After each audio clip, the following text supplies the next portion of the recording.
Hi guys, welcome to our channel movies history Adda. ఈరోజు మనం మాట్లాడుకోబోయే roast movie review ఎవడు. ఏంటి భయ్య, ఎవడు వచ్చి ఛానల్ అయింది, నువ్వు ఇప్పుడు రోస్ట్ చేస్తున్నావు అంటే మరి ఛానల్ రన్ అవ్వాలంటే ఏదో ఒక వీడియో చేయాలి కదా, తప్పట్లేదు. సారీ, మేము కావాలని చెప్పట్లేదు, మామూలుగా ఏదో జస్ట్ ఫర్ ఫన్. ఇక ఎవడు మూవీ లాజిక్స్ విషయానికి వచ్చేస్తే, లాజిక్ మాట్లాడతావేంటి బ్రదర్, మైసూర్ బోండాలో మైసూరు ఉండటం ఎంత నిజం, ఎవడో సినిమాలో లాజిక్స్ ఉండటం కూడా అంతే నిజం. తప్పట్లేదు మరి చెప్పక. ఇక స్టార్టింగ్ వచ్చేస్తే మన వీరుబాయ్ అని గ్యాంగ్స్టర్ వైజాగ్లో బాగా పేరు మోసిన రౌడీ షీటర్ అనుకోవచ్చు. మనవాడు ఏంటంటే ఒకరోజు కాజల్ని ఎక్కడో చూసి ఇష్టపడతాడు కావాలి. అయితే ఏంటంటే తన అసిస్టెంట్స్కి, రే పిల్ల బచ్చాలారా, నాకు ఆ కాజల్ కావాలి, ఎత్తుకురాండ్రా అంటాడు. ఇక మన వాళ్ళేమో అసిస్టెంట్స్ మనకు చంద్రమోహన్ అంకుల్ దగ్గరికి వెళ్ళి, అనయ్య అర్జెంటుగా నీ కూతురుని పంపించాయి అన్నయ్య వీరుబాయ్, పంపిస్తే సుఖపడిద్ది, లేకపోతే చచ్చిపోతారు మీ అందరూ అంటారు. పోరా పిల్ల బచ్చాగా, మా కూతురు ఇక్కడ లేదు, వెళ్ళిపోయి చాలా అయింది అని చెప్తారు. ఇక అసిస్టెంట్స్ వెళ్ళిపోతారు తిరిగి. తర్వాత మన చంద్రమోహన్ అంకుల్ కాజల్ వాళ్ళ ఇంట్లోనే ఉంటుంది సీక్రెట్గా. కాజల్ దగ్గరికి వెళ్ళి, అమ్మ నీ లవర్ ఎవరో ఉన్నారు కదా, వాడితో వెళ్ళిపో అని ఉచిత సలహా ఇస్తాడు. ఇదేంటబ్బా మా ఫాదర్ ఎంతమంది చూడని కాజల్ ఆశ్చర్యపోతుంది. అయితే ఏంటంటే తను కూడా తన లవర్ని ఫోన్ చేసి, ఇదే మంచి టైం, మనం ఇక వెళ్ళిపోదాం అంటారు. మనోడు కూడా హ్యాపీగా సరే ఈ నైట్కి వెళ్ళిపోదామని వోల్వో బస్సు ఎక్కుతాడు. వాడికి ఏం తెలుసు పాపం, వోల్వో బస్సులని వాడికి మరణ మృదంగా రాస్తుందని. సర్లే ఇవన్నీ కామన్లే. కానీ ఇక స్టోరీలోకి వెళ్ళిపోతే మన రౌడీలు ఇదే ఈ వీరుబాయ్ కింద అసిస్టెంట్స్ వోల్వో బస్సు ఎక్కి మరి అక్కడ రక్త చరిత్ర సృష్టిస్తారు. ఎంతలా అంటే మన హీరో ఫేస్ హాఫ్ బాల్ అయిపోయేలా. సారీ తిట్టడం మా ఉద్దేశం కాదు, చెప్తున్నా. కాజల్ని వాడెవడో హ్యాపీ జర్నీ అని వాడి పాపం పేక్ కోసేస్తాడు కాజల్ది. అసలు ఎలారా మా కాజల్ అక్కన అంత దారుణంగా గొంతుకోయాలనిపించింది నీకు? ఎవడైనా అలా కోస్తాడారా అసలు? పాపం అల్లు అర్జున్ చూసి ఫీల్ అయిపోతాడు. అది అల్లు అర్జున్ కూడా వదలరు, బాగా ఒక 40 కత్తిపోట్లు ఎన్నో దింపి ఇక చాలేరండ్రా అని బస్సులో వదిలేసి వెళ్ళిపోతారు. బస్సును తగలెట్టేస్తారు. పాపం వాళ్ళకి తెలియదు ఏంటంటే మనోడు అమృతం తాగిన జగదేక వీరుడని చెప్పాలి. మనోడు ఫేస్ మొత్తం సగం కాలిపోతుంది కానీ ప్రాణాలతో బతికే ఉంటాడు. తర్వాత ఏంటంటే ఎవరో హాస్పిటల్లో చేరిస్తే అక్కడ మన జయసుధ అంటే సగం ఫేస్ ఇస్తుంది. ఆ ఫేస్ ఎవరిదో కాదు, ఆబ్వియస్లీ తెలిసే ఉంటుంది కాబట్టి రామ్ చరణ్ది, వాళ్ళ కొడుకుదే. వాళ్ళ కొడుకు కూడా అదే టైంలో చచ్చిపోతాడు అక్కడే. అయితే ఏంటంటే మనోడు కొన్ని రోజుల తర్వాత ఫేస్ రివీల్ చేస్తారు, ఓపెన్ చేస్తారు. ఓపెన్ చేయగల మనోడు షాక్, ఇదేంటబ్బా నా ఫేస్ ఎలా చేంజ్ అయిపోయింది అని అనుకుంటాడు. అయితే మనోడికి అక్కడ ఉండడం ఇష్టం ఉండదు, ఎందుకంటే మనోడు చేయాల్సిన రక్తపాతం ఇంకా ఉంది కదా. ఆ వీరుబాయిని చంపాలి, వాళ్ళ అసిస్టెంట్స్ని ఎవరైతే కాజలక్కని చంపారో వాళ్ళని చంపాలి. అయితే ఇక మనోడు ప్లాన్ చేసుకొని మరి ఎవరు చూడనప్పుడు హాస్పిటల్ నుండి వెళ్ళిపోతాడు. తర్వాత ఏం సీన్ అంటే, ఓ దమ్ముంటే పట్టుకోరా షికావత్తు, నువ్వు పట్టుకుంటే వదిలేస్తా సిండికేట్. ఇదేంటబ్బా వేరే డైలాగ్ చదువుతున్నాను. రే ఎడిటర్గా ఇది నీ పనే కదా. సారీ అన్నయ్య, నువ్వేనా ఎడిట్ చూసింది, ఎడిట్ చేసేటప్పుడు నేను కూడా చూసాను కదా, మరి బుర్ర తప్పింది ఆబ్వియస్లీ. సరే కరెక్ట్ సీన్. ఇక తర్వాత మనవాడు బయటికి వచ్చేసి మన కాజల్ అక్కని చంపిన ఫస్ట్ వాడిని, హ్యాపీ జర్నీ అని గొంతు కోసి చంపినోడిని వాడికి కరెంటు పెట్టి మరీ చంపేస్తాడు, నరకం చూపించి. వాడికి జరగాల్సిందేలే, మా కాజల్ అక్కని అట్టు చేస్తావరా, లేకపోతే చావాలి లేకపోతే నువ్వు. ఇక తర్వాత మనవాడికి సెకండ్ టార్గెట్ ఎవడంటే మన పోలీసు వాడు ఒకడు ఉంటాడు. వాడు ఏ రౌడీలకి హెల్ప్ చేస్తాడు వాడిని అనుకుంటాడు. కాకపోతే వాడికి కొద్ది గ్యాప్ ఇచ్చి మధ్యలో ఏరే పుష్పం ఉంటాడు కదా విలన్ తమ్ముడు, వాడికి టార్గెట్ వేస్తాడు. వాడికి మన రెండో తలతెక్కల హీరోయిన్ మన అమీ జాక్సన్ అక్కయ్య తగిలిద్ది ఒక చోట రామ్ చరణ్కి. తనని హీరోయిన్గా ఇంట్రడ్యూస్ చేస్తానని సొల్లు కబుర్లు చెప్పి హీరో తన గేమ్ ప్లాన్లో ఇంప్లిమెంట్ చేస్తాడు. తర్వాత ఏంటంటే ఈ ఏరిపప్ప అజయ్ క్యారెక్టర్కి అమీ జాక్సన్ తలతెక్కల ఓవర్ యాక్షన్ తోడే వాళ్ళిద్దరు లవ్ ట్రాక్ చూడలేక చావాలి. లవ్ ట్రాక్ మరి స్టోరీ రన్ అవ్వాలంటే తప్పదులే. కానీ ఏంటంటే ఈ హీరోయిన్ బాగా అలవాటు చేసి మనోడు అజయ్కి నీ అన్నయ్య ఇష్టపడింది కూడా ఈ అమ్మాయినా అని చెప్పి మనోడికి బ్రెయిన్ వాష్ చేసి వాళ్ళ అన్నయ్యలే చంపే విధంగా చేస్తాడు. చంపడానికి ప్రయత్నించేలా చేస్తాడు. చంపడలే, భయపడకాకండి. అయితే ఈలోపు ఏంటంటే మనోడు ఈ పోలీసు వాడిని ఒక చోట షాపింగ్ మాల్కి తీసుకెళ్ళి వాడిని కవ్విచ్చి వాడిని కూడా షాపింగ్ మాల్లో అమితాబ్ బచ్చన్ లాగా డ్రెస్ వేసుకొని మన రామ్ చరణ్ వాడిని తాడు కట్టి మరి షాపింగ్ మాల్లో ఊరేస్తాడు. షాపింగ్ మాల్ వాళ్ళు అనుకుంటారు, ఇదే ఎక్కడ సాగురా నాయన, బేరాలు లేక మేము సత్తంటే నువ్వేంటారు బాబు, ఈడేవాడు ఏడకొచ్చి చచ్చాడు చూటాడు లేనట్టు అనుకుంటారు వాళ్ళు. జోక్స్ పాటు మామూలుగా ఇంకా కథ విషయంలోకి వచ్చేస్తే తర్వాత ఈ పోలీసు వాడిని చంపినాక వీడు మన వీరుబాయ్ భయపడతా ఉంటాడు. అమ్మో నెక్స్ట్ టార్గెట్ నేనేమో అనుకుంటాడు. కాకపోతే ఏంటంటే ఈ లోపల మన అజయ్ని రెచ్చగొట్టి వాళ్ళ అన్నయ్య మీదకి పంపుతాడు చంపేలాగా.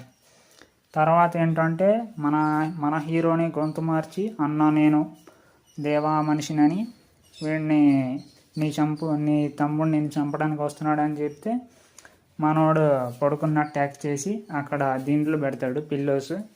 ఈ అజయ్ తలతెక్కల అజయ్ వచ్చి ఆ పిల్లోస్ని కలిసి అన్నయ్యని చంపాను అనుకుంటాడు. కాకపోతే ఏంటంటే మనోడు తెలివైనోడు కదా, ఎంతైనా పెద్దోడు, వీడిని నాకు కనపడకుండా తీసుకెళ్ళిపోండి, వీడిని చంపేయండి అని వాడి అసిస్టెంట్స్తో చెబుతాడు నా తమ్ముడిని చంపేయమని.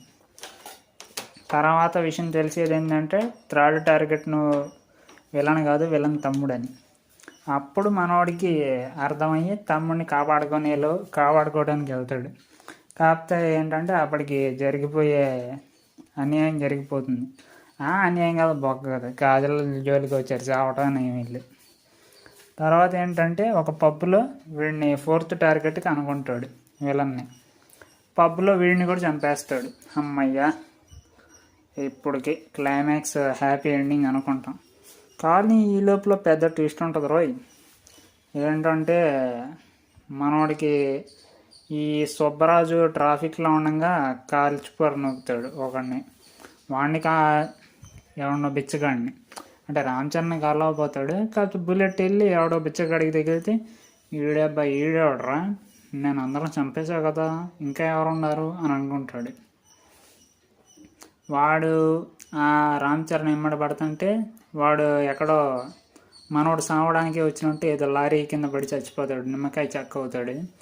మనోడికి అర్థం కాదు. అప్పుడు కనపడదయ్యా ఎవడో టైటిల్. అమ్మయ్యా ఊపిరి పీల్చుకున్నాం. ఇక మళ్ళీ కథ విషయంలోకి వెళ్తే సెకండ్ హాఫ్ మన రామ్ చరణ్ జయసుధ ఆంటీకి ఫోన్ చేసి పిలుస్తాడు ఒక దగ్గరికి. పిలిచి ఫేస్ ఎవరిది నాకు ఎందుకు పెట్టారు, ఆ ఫేస్ వల్ల నాకు కష్టాలు వస్తున్నాయి, మళ్ళీ నన్ను చంపడానికి వచ్చారు వీళ్ళంటే అప్పుడు మన జయసుధ ఆంటీ ఫ్లాష్ బ్యాక్ చెప్పటం మొదలెట్టింది. ఫ్లాష్ బ్యాక్లో ఏంటంటే మనోడు స్టూడెంట్ అనమాట రామ్ చరణ్. అయితే ఏంటంటే చీటికి మాటికి గొడవలు పడతా ప్రతి రౌడీల్ని కొడతా ఉంటాడు తన ఫ్రెండ్స్తో ఎంజాయ్ చేస్తా.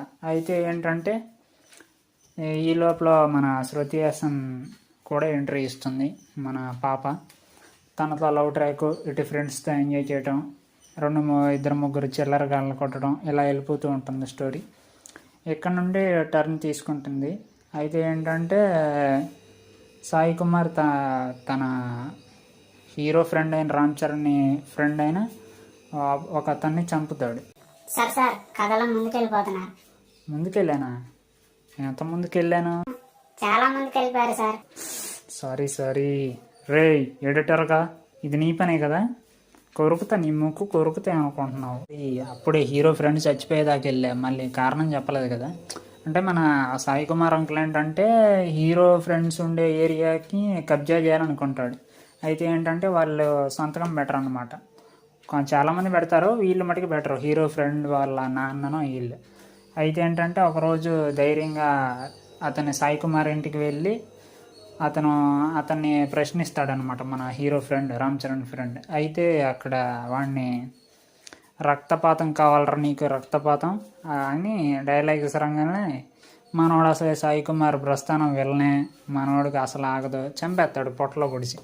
పొట్టలో అబ్బా పొట్టలో ఎందుకు పొడిచేవరా, ఇక్కడ సెగ్గడ్డ ఉందరా అని మన హీరో ఫ్రెండ్ చచ్చిపోతాడు. Sorry for fun.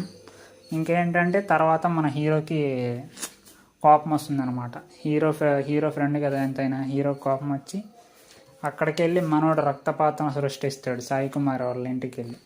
తర్వాత ఏంటంటే ఇక జనానికి భయం పోతుంది సాయి కుమార్ మీద. ఇక భయం పోతే మనం అక్కడ ఒకరోజు మీటింగ్ పెడతారు. మీటింగ్ పెట్టగానే సాయి కుమార్ వచ్చి మర్యాదగా ఇచ్చేయండి ల్యాండ్, లేకపోతే మిమ్మల్ని అందరూ చంపేస్తానంటే మన రామ్ చరణ్ వచ్చి ఎంతమందిని భయపెడతావు, ఈ ల్యాండ్ ఎవరికి అమ్మరనగానే ఇక హీరోకి విలన్కి మాట పెరిగి ఇక్కడ ఉన్న ఎవరో ఒకరు నన్ను ఎదిరిస్తే నేను ఇక్కడ నుండి ఈ చోటు వదిలేసి వెళ్ళిపోతాను అంటాడు. అని మన హీరో ఫ్రెండ్ చచ్చిపోతాడు. Sorry for fun. ఇంకేంటంటే తర్వాత మన హీరోకి కోపం వస్తుందన్నమాట. హీరో ఫ్రెండ్ కదా ఎంతైనా, హీరో కోపం వచ్చి అక్కడికి వెళ్ళి మనోడు రక్తపాతం సృష్టిస్తాడు సాయి కుమార్ వాళ్ళ ఇంటికి వెళ్ళి. తర్వాత ఏంటంటే ఇక జనానికి భయం పోతుంది సాయి కుమార్ మీద. ఇక భయం పోతే మనం అక్కడ ఒకరోజు మీటింగ్ పెడతారు. మీటింగ్ పెట్టగానే సాయి కుమార్ వచ్చి మర్యాదగా ఇచ్చేయండి ల్యాండ్, లేకపోతే మిమ్మల్ని అందరూ చంపేస్తానంటే మన రామ్ చరణ్ వచ్చి ఎంతమందిని భయపెడతావు, ఈ ల్యాండ్ ఎవరికి అమ్మరనగానే ఇక హీరోకి విలన్కి మాట పెరిగి ఇక్కడ ఉన్న ఎవరో ఒకరు నన్ను ఎదిరిస్తే నేను ఇక్కడ నుండి ఈ చోటు వదిలేసి వెళ్ళిపోతాను అంటాడు. అప్పుడు హీరో ఒక మోటివేషనల్ స్పీచ్ ఇస్తాడు. ఏంటి, యుద్ధం గెలవాలంటే యుద్ధం చావాల్సిందే అని ఏదో మన నోరు తిరగని డైలాగ్ చెప్తాడు మనకి. అయినా ఎవరు రారు. అప్పుడు వీళ్ళని అంటాడు, వీళ్ళే వచ్చేది, వీళ్ళు వాళ్ళని అవమానపరిచేటట్టు మాట్లాడతాడు. అప్పుడు మన ఎల్బి శ్రీరామ్ అంకుల్ వచ్చి నీ ఆయన ఒక తన్నదాన్ని ఇక మన సాయి కుమార్ని పడుకోబెడతాడు కింద. దాంతో మిగతా వాళ్ళందరూ విలన్ గ్యాంగ్ని చిత్తు చేసి వాళ్ళని వెనక్కి వెళ్ళిపోయేలా చేస్తారు. ఇంకా అప్పుడు వస్తుంది మన శృతి హాసన్ సాంగ్ డింపుల్. ఇంకా ఈ సాంగ్ వచ్చినప్పుడు చూడాలి నేను. ఫస్ట్ టైం నేను చిన్నపిల్లోడిని అయితే బాగుండు అని అనుకున్న థియేటర్లో. ఎందుకంటే ఆ సాంగ్ ప్రభావం అలా ఉంటుందిలే. అసలు సెన్సార్ ఇచ్చారో లేదో తెలియదు కానీ మన డింపుల్ సాంగ్ చూడాలంటే పెద్దవాళ్ళతో కూర్చొని చూడాలంటే ఇక నేను ఒక 4 నిమిషాలు థియేటర్లో లైట్లే ఉన్నాయి, స్పీకర్లు ఎన్ని ఉన్నాయి, ఫ్యాన్లు ఎన్ని ఉన్నాయి అని లెక్కేసుకుంటా కూర్చున్నా. అలా ఉంటుంది సాంగ్. అంటే బాగుంటుంది అనుకోండి సింగిల్గా చూస్తే, ఫ్యామిలీతో కూర్చొని చూస్తేనే పెద్ద ప్రాబ్లం అయిపోయింది. సాంగ్ అయిపోగానే మన కోటా శ్రీనివాసరావు అంకుల్ వాడిని చంపేయాలరా ఎలాగైనా అని అంటే సాయి కుమార్ అంకుల్ ఈరోజు చంపేద్దాం వెళ్ళి ఓలా బస్సులో అని. అప్పుడు ఫస్ట్ వాల్వా బస్ రామ్ చరణ్ అల్లు అర్జున్ ఒకే చోట ఉంటారు కానీ ఎవరు పక్కన చూసుకోరు. అక్కడ రక్తపాతం చేసి మన సాయి కుమార్ వీడి రామ్ చరణ్ ఫ్రెండ్తో కలిసి చంపేస్తాడు. అయితే ఏంటంటే ఇక తర్వాత ఈ కథ అంతా అయిపోయిన తర్వాత మన అల్లు అర్జున్ రామ్ చరణ్ ఫేస్ చేసుకున్న అల్లు అర్జున్ అంటాడు, ఎన్నాళ్ళు బతికింది బతుకు కాదు ఇప్పుడు బతుకుతామని. అప్పుడు వెళ్ళిపోయి ఆ ఎల్బి శ్రీరామ్ అంకుల్కి మన బుడ్డోడు ఒకడు చెప్తాడు, అన్నొచ్చాడనగానే మన ఎల్బి శ్రీరామ్ అంకుల్ వచ్చి బ్రతికే ఉన్నావురా నువ్వు అంటాడు. అప్పుడు అనిపించింది వాళ్ళు బతికే ఉన్నారేమో కానీ మేము పోయేలా ఉన్నాం అనిపించింది మా పరిస్థితి. అప్పుడు మళ్ళీ వచ్చి మన హీరో ఫ్రెండ్ ఎవరైతే ఉంటాడో మోసం చేసినాడు వాడిని ఒక రోడ్డు పక్కన చూస్తూ వాడిని గడగడలాడిస్తాడు కంటి చూపులతోని. వాడెళ్ళి ఆ సాయి కుమార్ దగ్గరికి, అన్న వీడు బతికే ఉన్నాడన్న మళ్ళీ ఎలా వచ్చాడో తెలియదంటే మనోడు ఏం చేస్తాడు, హీరోయిన్ అమ్మని జయిస్తుందా అంటేని కిడ్నాప్ చేసి నువ్వు ఇక్కడికి రా అంటాడు. ఇంకా లాస్ట్ ఫైట్ తెలిసిందేగా, పిచ్చ బోరు. వాడు చచ్చిపోతాడని ఎటు తెలుసు, అయినా కూడా చూడాలి, చూడక తప్పదు. లాస్ట్లో ట్విస్ట్ ఏంటంటే రథచక్రాలు వస్తున్నాయి, భూకంపం సృష్టిస్తా. రే ఎడిటర్గా మళ్ళీ నీ పని అనేది తీసాయి, సీన్ రానిరా, క్లైమాక్స్ అవనిరా నువ్వు. సారీ అన్న. ఇక లాస్ట్ సీన్లోకి వచ్చేస్తే మళ్ళీ మన శృతి హాసనకి ఒంటరిగా మిగిలిపోతుంది. ఎందుకంటే రామ్ చరణ్ చచ్చిపోతాడు కదా, కానీ ఫేస్ బతికే ఉంటుంది కదా అల్లు అర్జున్కి, ట్రాన్స్ప్లాంట్ చేసింది.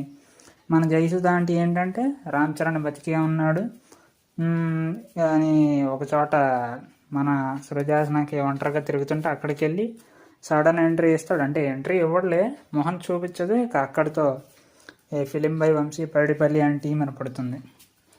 ఇవి చూసి ఇంకా మా ప్రాణాలు బతికే ఉన్నాయా అని సినిమా అయిపోగానే థియేటర్ నుండి పరుగు ఇంటికి, నమస్కారం బాబు, నీ డబ్బులు వద్దు, మీ పిజ్జా వద్దు, నన్ను వదిలేంటారు బాబు అని ఇంటికి వెళ్ళిపోతాం ఇక. సో వీడియో నచ్చింది అనుకుంటున్నాను.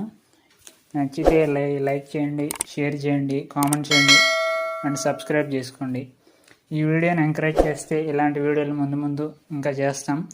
మన ఛానల్లో డైలీ షార్ట్స్ పెడుతూనే ఉంటాం అప్డేట్ల గురించి, అవి కూడా ఒక లుక్ వేయండి. So thanks for watching, bye.